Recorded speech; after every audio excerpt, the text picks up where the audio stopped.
L'eau liquide est-elle vraiment une condition nécessaire à la vie? Donc la vie sur Terre, celle que nous connaissons, est basée sur les acides nucléiques et les protéines, mais aussi les lipides composant des membranes et les hydrates de carbone. L'eau est tout aussi importante et est souvent décrite d'une part comme la 5e biomolécule et d'autre part comme le solvant de la vie. L'eau joue aussi un rôle central dans la question de l'origine de la vie et de la recherche de la vie ailleurs. Sur le site de la NASA, la définition d'une zone habitable y fait d'ailleurs explicitement référence. La définition de zone habitable est la distance par rapport à une étoile où la température est telle qu'elle permet en théorie la présence d'eau liquide à la surface d'une planète en orbite. Cette définition de zone habitable est très joliment illustrée sur cette image de l'unité de recherche de l'Université de Liège qui a découvert le système exoplanétaire composé de 7 planètes rocheuses enfermées dans des orbites étroites autour d'une étoile naine rouge appelée TRAPPIST 1.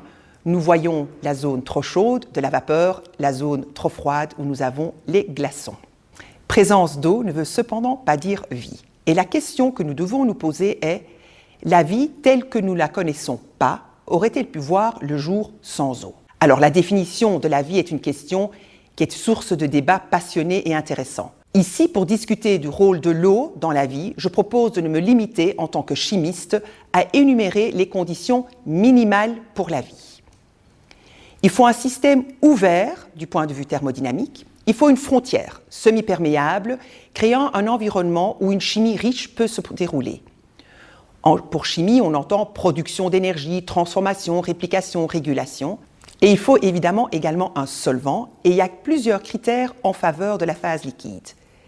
Elle permet une concentration élevée comparée à la phase gazeuse.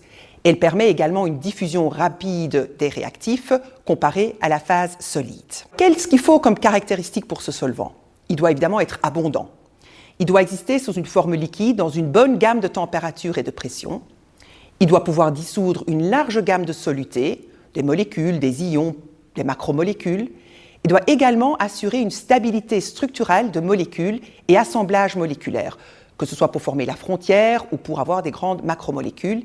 Et évidemment, il doit être adapté à une variété de transformations chimiques. Alors, je vous propose de regarder différentes propriétés de l'eau, de la molécule comme du solvant, pour vérifier si l'eau permet tout cela. Nous regarderons aussi si d'autres solvants suggérés dans la littérature comme pouvant être susceptibles de supporter la vie répondent à ces critères. Commençons par adresser la question de l'abondance. Si nous regardons l'abondance des éléments dans notre galaxie, l'eau et les molécules organiques d'origine abiotique doivent nécessairement être abondantes dans l'univers. Regardons maintenant les caractéristiques et les propriétés de la molécule d'eau. Donc, la molécule d'eau, l'oxygène a une hybridation sp3, ce qui va donner lieu à une molécule qui n'est pas linéaire, et de par la différence d'électronégativité entre l'oxygène et l'hydrogène, on va avoir une molécule polaire qui a un moment dipolaire de 1,85 de Baye. Cette molécule d'eau a la possibilité de former 4 liens H. Elle est tant accepteuse que donneuse de liens H. En plus de tout cela, elle est également donneuse et accepteuse de protons, pouvant donner une base, OH- ou un acide, H3O+, tous les deux plutôt modérés. Du fait que chaque molécule d'eau peut former 4 liens H, elles peuvent former entre elles un réseau dynamique, ce qui conduit à avoir notre eau liquide. De par la possibilité de former les liens H, le solvant eau possède des propriétés qui sont tout à fait uniques.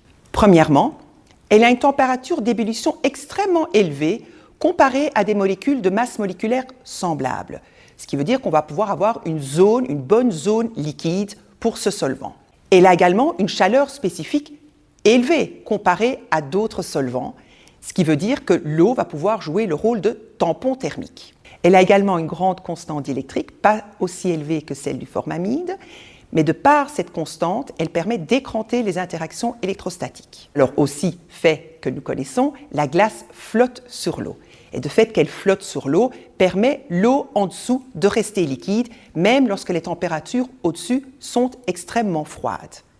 Et dernière propriété extraordinaire de l'eau, de par la présence de ces liens H, c'est qu'elle possède une très grande tension superficielle. Il y a une grande cohésion, comme illustré ici avec les gouttes d'eau.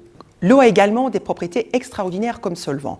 L'eau permet de dissoudre tant des cations que des anions, mais également des petites molécules polaires où on va avoir la possibilité de former des liens H. Si on reprend maintenant déjà les conditions minimales pour le solvant, on voit que l'eau est liquide dans une très bonne gamme de température et de pression et qu'elle peut dissoudre une large gamme de solutés, des ions, des petites molécules polaires qui présagent déjà une chimie qui peut être riche, d'autant plus riche du fait que l'eau peut être donneuse et accepteuse de protons. Alors la dernière propriété qui est absolument remarquable de l'eau, c'est ce qu'on appelle l'effet hydrophobe. Quelle est l'origine de cet effet hydrophobe? L'origine est que l'eau, les molécules d'eau, se structurent au niveau des surfaces hydrophobes de molécules amphiphiles.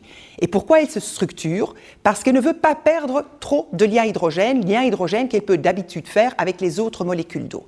Le fait que l'eau se structure, il y a une perte d'entropie pour le système molécule plus eau.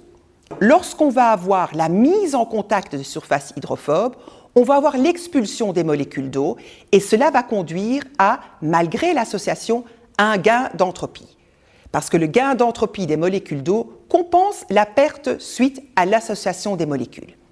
L'effet hydrophobe est un effet entropique. Les interactions non covalentes, telles que les liens hydrogène ou van der Waals, ce sont des effets enthalpiques.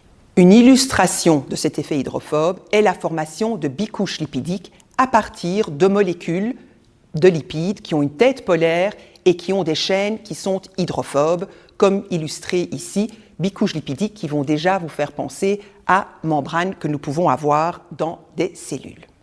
L'eau est également une biomolécule, comme vu ici dans l'illustration avec une protéine, que l'eau permet de médier des contacts entre différentes parties de la protéine parce que c'est une petite molécule qui est capable de former ces liens hydrogènes, donc pouvant être accepteur de lien H d'un côté, donneur de lien H à un autre, et garder une certaine cohésion dans la matière. Elle est également extrêmement importante parce qu'elle va permettre l'hydratation de groupements polaires pour écranter des répulsions électrostatiques, comme on voit ici l'exemple avec l'ADN.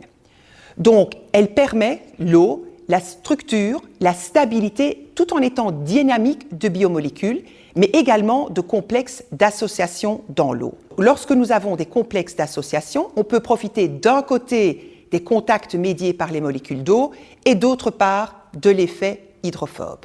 Donc si nous reprenons de nouveau les conditions minimales que nous avons besoin pour le solvant, on peut rajouter maintenant que l'eau, comme solvant et comme molécule, assure la stabilité structurale de molécules et d'assemblage moléculaire. Revenons maintenant aux conditions minimales pour la vie. Il nous faut une frontière semi-perméable, créant un environnement où une chimie riche peut se produire. De par l'effet hydrophobe, des molécules amphiphiles peuvent spontanément, lorsqu'elles sont mises dans l'eau, former des liposomes où nous avons une zone riche en eau à l'intérieur et une zone aqueuse à l'extérieur. On peut également avoir une chimie riche puisque l'eau dissout des ions, des petites molécules polaires, même des grosses macromolécules, donc une chimie riche pour production d'énergie, des transformations, de la réplication et de la régulation. Si on considère maintenant d'autres solvants qui sont présentés comme alternatifs pour soutenir la vie, il y a l'ammoniac. L'ammoniac est un bon solvant, il dissout une assez grande gamme de différents types de solutés.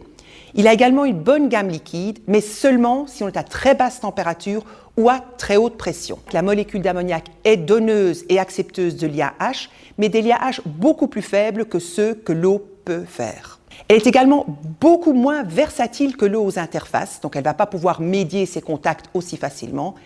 Et surtout, son gros défaut, elle a un très faible effet solvophobe, donc elle ne va pas jouer ce rôle de pouvoir conduire à l'association de molécules.